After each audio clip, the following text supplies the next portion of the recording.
Pitong investment na sayang lang ang pera mo kung hindi mo naman ito pinag-aralan.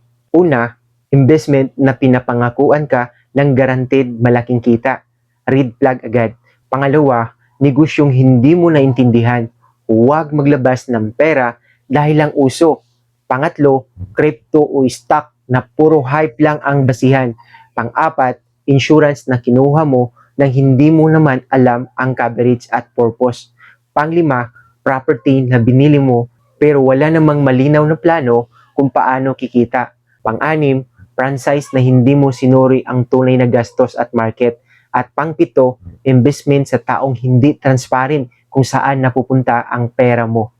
Tandaan, hindi porket investment kikita ka na. Ang pinakamahalagang investment, yung may sapat kang kaalaman bago maglabas ng pera. Kaya kung fail mo na may natutunan ka, share mo naman sa iba.